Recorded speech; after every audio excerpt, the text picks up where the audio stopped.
perto de casa. Cai o número de brasileiros que deixam suas cidades para buscar trabalho em outra região.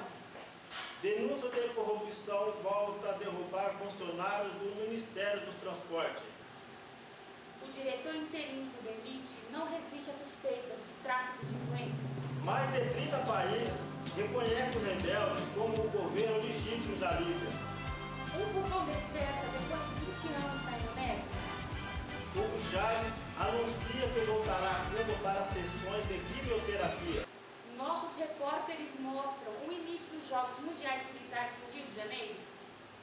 Um reencontro casual de dois irmãos depois de meio século de afastamento. E você vai conhecer as atrações da noite extra do Rock in Rio. Agora, No Jornal do Rina.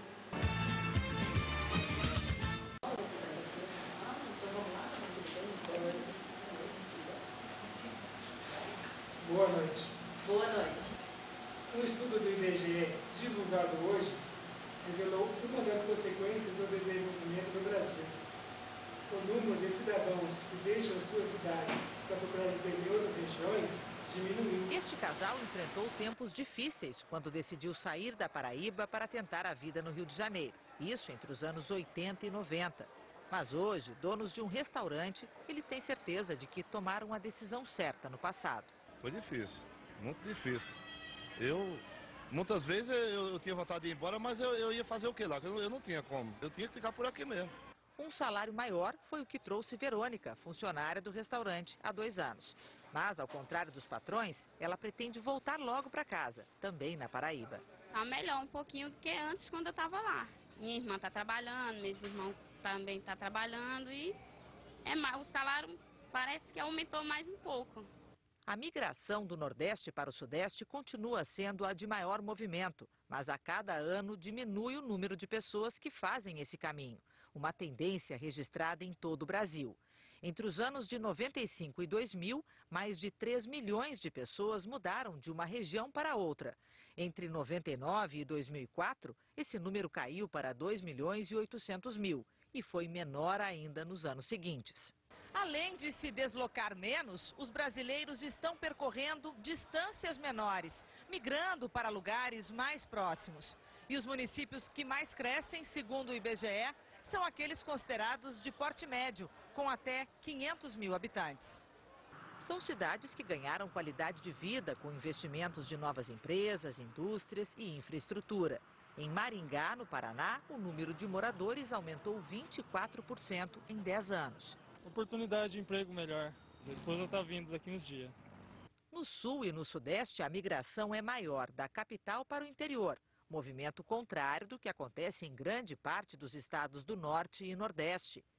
E forte também é a vontade de voltar para casa. A pesquisa mostrou que muitos nordestinos estão retornando às origens. As pessoas migram por vários motivos, mas o componente procura de trabalho, ele é o mais importante. E o fato de você ter um país hoje com esse espalhamento do desenvolvimento econômico, permite com que as pessoas encontrem essa oportunidade de trabalho mais próximo do seu local de origem. Luiz e Benedita fizeram o caminho de volta para o Ceará em outubro do ano passado, depois de 4 décadas em São Paulo. Eu acho bem melhor aqui. Graças a Deus eu estou nem um pouco arrependida.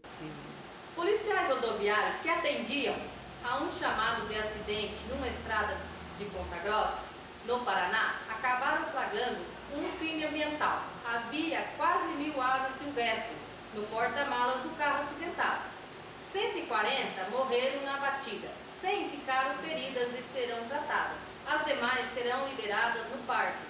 O motorista recebeu uma notificação de multa de R$400 mil e vai responder a processo em liberdade. Aquela baleia que encalhou ontem no Rio Grande do Sul acabou sendo sacrificada no fim da tarde de hoje.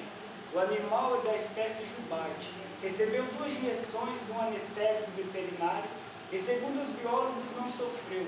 Os exames revelaram que a baleia estava doente e não resistiria por muito tempo, nem que fosse devolvida ao mar.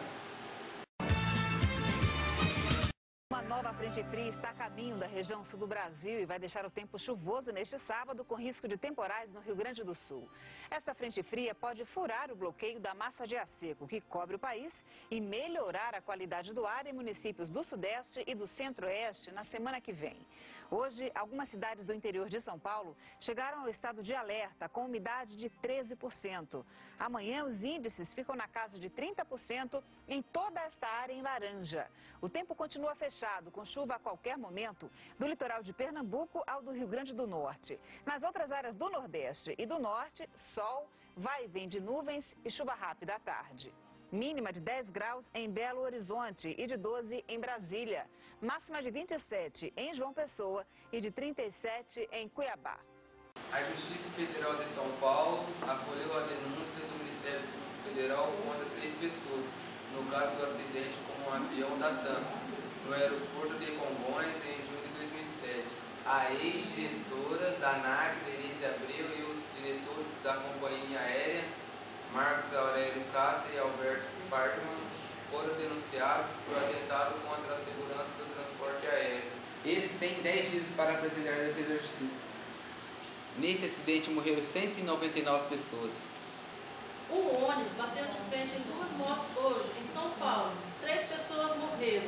O ônibus atravessou o canteiro que divide as pistas e invadiu o corredor exclusivo das motocicletas. O motorista disse que perdeu a direção porque o banco se soltou.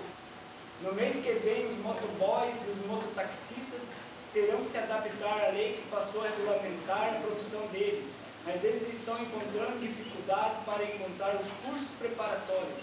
Contra a própria segurança, motoboys desrespeitam a lei. Trafegam sem faixa refletiva no capacete e no baú, placa vermelha e colete, itens obrigatórios. Por que não está usando colete? Colete? Calor? E mesmo os que querem andar na linha, não conseguem. Desde dezembro, o Conselho Nacional de Trânsito exige curso obrigatório de 30 horas de mototaxistas e motofretistas, os motoboys. O curso deve ser oferecido pelos órgãos de trânsito dos estados ou instituições autorizadas por eles, com aulas sobre leis de trânsito, gestão do risco sobre 2 rodas e dicas para evitar acidentes. O problema é achar um curso desse em São Paulo, cidade que concentra a maior frota de motoboys do país.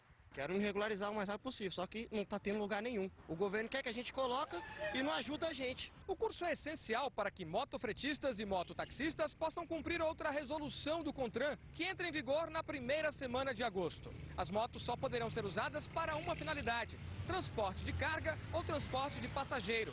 No documento da mototáxi deve constar veículo de passageiro, no da motofrete, veículo de carga. Para mudar o registro de passageiro para carga, situação da maioria dos motoboys de São Paulo, e conseguir a placa vermelha, é preciso uma autorização da prefeitura, que exige o mesmo curso que ninguém encontra. Vamos ficar sem mão de obra, porque o motociclista hoje ele não tem aonde correr por conta da burocracia que se gerou. A partir de agosto também será obrigatório o uso de protetor de pernas e motor e a antena que protege o motoqueiro das linhas de pipa. As medidas valem para cidades que já regulamentaram a profissão de mototáxi ou motofrete, entre elas Porto Alegre, Curitiba, São Paulo, Brasília e Fortaleza. A favor das mudanças, o Sindicato dos Motoboys agora pede o adiamento das exigências por 1 ano. Sem escola credenciada para dar os cursos, sem os cursos nós não conseguimos se regulamentar. Sem a regulamentação, fica difícil exercer a profissão. Pela lei, quem desobedecer às regras pode ter a moto apreendida. Em São Paulo, a polícia diz que, por enquanto, não vai exigir o curso nem os novos equipamentos na fiscalização. O cidadão comum, aquele que trabalha com essa atividade, não teve disponibilidade no estado de São Paulo da realização do curso. Então, seria muito injusto a Polícia Militar fiscalizar algo que ele não teve oportunidade para realizar. O Detran de São Paulo informou que nenhuma entidade interessada em oferecer o curso preencheu os requisitos e que isso deverá ser resolvido na semana que vem. A seguir, mais de 30 países reconhecem os rebeldes como governo legítimo na Líbia. Um vulcão desperta depois de 20 anos na Indonésia. O Monte Loco da ilha de Sulawesi expeliu cinzeladas a uma altura de 1.500 metros. Mais de 30 mil moradores foram orientados a sair de casa. A última erupção tinha sido há 20 anos. Já faz pouco mais de 4 meses que um terremoto e um tsunami devastaram a costa leste do Japão. Foi uma tragédia que o mundo inteiro acompanhou. Mas o Japão é um país acostumado com tremores de terra. Por isso mesmo, os japoneses acabaram sendo obrigados a desenvolver formas de se O proteger. correspondente Roberto Kovalik mostra que essa preocupação acabou evitando que o desastre fosse ainda Quando maior. ficar pronta no começo do ano que vem, a nova torre de TV de Tóquio terá 634 metros de altura. Será a segunda maior estrutura do planeta, perdendo apenas para o arranha-céu Burj Khalifa em Dubai. No meio da torre de TV haverá lojas e restaurantes. Agora, você almoçaria tranquilo a mais de 300 metros de altura, sabendo que na capital japonesa a qualquer momento pode acontecer isto? Para evitar que a gigantesca torre despenque com um terremoto, os engenheiros e arquitetos japoneses criaram novos e revolucionários sistemas de proteção. Um deles é um pêndulo de concreto de 350 metros, bem no meio da torre. Quando ocorre um terremoto, a torre vai para um lado e ele para o outro, absorvendo metade da força do tremor. Veja no teste de laboratório. A torre da direita, sem o pêndulo, balança muito mais do que a da esquerda, que tem o pêndulo. A casa do engenheiro Kenji Higuchi tem uma tecnologia que parece de ficção científica. Quando ocorre um terremoto, ela começa a flutuar. Lá dentro há um sensor de terremotos. Do lado de fora, tanques de ar comprimido.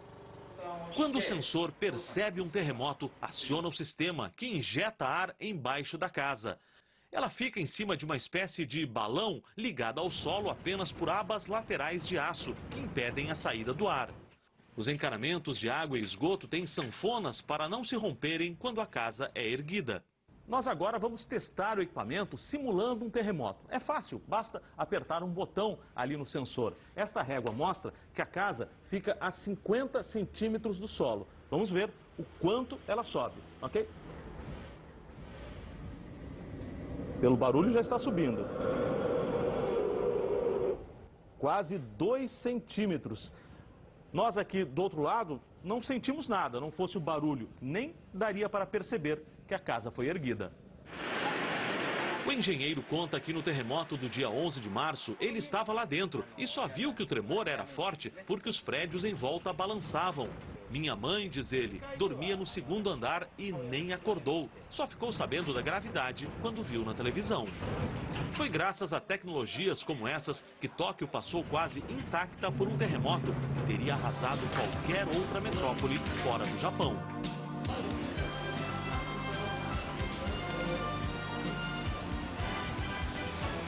Boa noite.